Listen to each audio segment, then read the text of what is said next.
tem descendência libanesa. Hoje ele vive recluso, né? Então todo mundo queria muito saber se ele continua escrevendo ou não. Enfim, isso vai ser sempre uma incógnita, né? E ele é um escritor de poucas obras, mas muito relevantes para a literatura brasileira. Bom, eu trouxe aqui então as 3 obras dele, que são essas aqui. Aqui tem 2 edições do Lavoura Arcaica, né? Essa aqui é muito linda, é a edição em capa de tecido. Esse livro é muito bom, eu já falei sobre ele no blog, mas eu vou vir outra hora para fazer uma resenha em vídeo. É um livro assim que com certeza é um dos que mais marcaram a minha vida. Tem esse outro livro aqui, que é Um Copo de Cólera, que é uma novela, que também é bem bacana. E tem esse último, que é o que eu vou falar hoje, que chama Menina a Caminho. É um conto. Esse conto aqui é um conto muito legal, ele foi parte do corpus da minha dissertação. E ele é a história de uma menina que mora numa cidade interiorana. A gente não sabe que cidade é essa, né? Porque não é dito no conto, a gente pode ficar imaginando que é a Pindorama que morou o Radon Nassar, enfim, mas a gente não sabe, não é dito no conto. Essa menina não tem nome, ela é simplesmente uma menina a caminho. A gente não sabe a caminho da onde, pode ser uma coisa física, né? Que no conto também vai se desvendar para onde ela tá indo, e também uma coisa psicológica, né? A caminho do quê? De um amadurecimento, enfim. Essa menina, a gente percebe logo de início que ela é uma menina bem que passa muito trabalho, né? Que tem uma vida difícil, então começa assim. Vindo de casa, a menina caminha sem pressa, andando descalça no meio da rua, às vezes se desviando ágil para espantar as galinhas que bicam a grama crescida entre as pedras da sarjeta. O vestido caseiro, costurado provavelmente com 2 retalhos, cobre seu corpo magro feito um pequeno tubo. A saia é de um pano grosso e desbotado. A blusa do vestido é de algodão acetinado, um fundo preto e brilhante, berrando em cima de uma estampa enorme em cores vivas, tão grande que sobre o peito liso da menina não aparece mais que um pedaço de uma folha tropical. Deve dormir e acordar dia após dia com as mesmas tranças, uns restos amarrotados.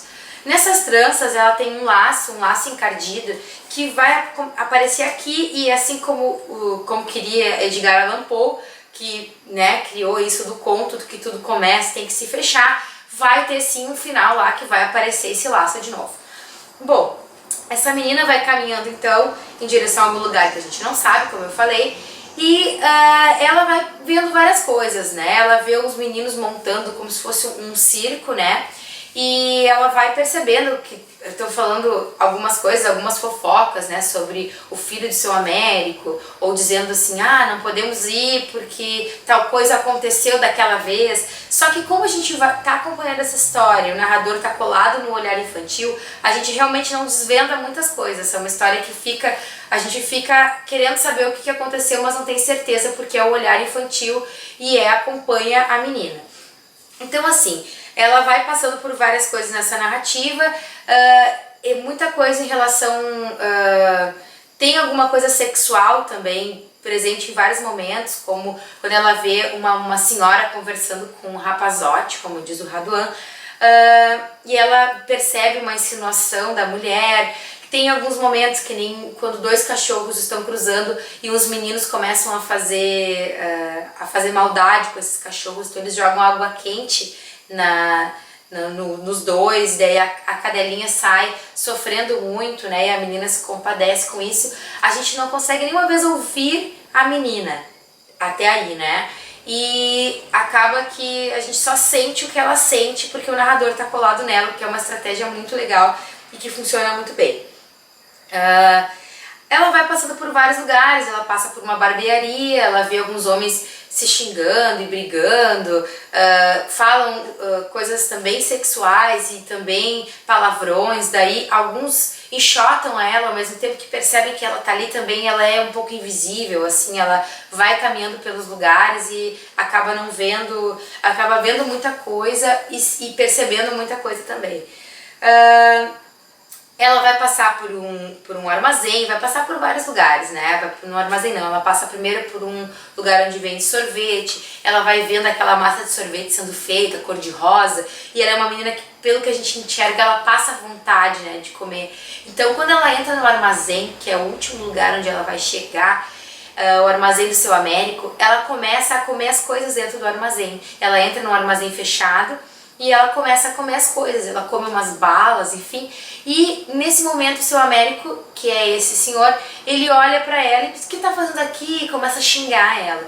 E ela, assumindo agora, a primeira vez que ela assume a palavra, ela diz pra ele que ele vai perceber que ele desgraçou a vida da mãe dela, que a mãe dela tinha mandado ela ir pra falar isso pra ele, que ele desgraçou a vida da mãe dela e que agora ele ia perceber com esse filho que ele tem, mas a menina não entende nada, ela tá usando o discurso da mãe, né? E naquele momento ele começa a xingar ela de coisas mais perversas do mundo, o seu Américo xingando a menina, que é uma menina muito pequena, e ela sai correndo, ela perde o laço, então a gente já vai percebendo aí, nesse momento, esse amadurecimento forçado dela, né? Ela sai correndo em direção à casa, e agora eu não vou poder contar todo o final, porque senão eu vou estragar a surpresa, né? Na verdade, é um final bem triste, né? Mas ela vai em direção à casa e ela conta pra mãe dela, na hora que ela começa a contar, ela vomita, e realmente vomita todas as coisas que ela comeu.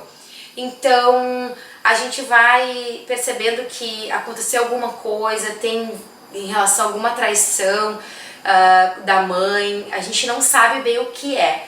E esse final, que vão acontecer outras coisas, mas que eu vou deixar pra vocês lerem e depois me contarem o que vocês acham, mostra assim que é uma menina que não tem pra onde ir, né? Que essa é a vida que ela tem, essa é a família dela, né? Desmembrada, toda problemática, mas é a família dela, que parece, embora seja um final triste, depois parece que tudo vai recomeçar e vai recomeçar da mesma maneira. Então não tem ninguém pra resgatar essa menina. Isso é bem forte, bem triste desse conto, assim.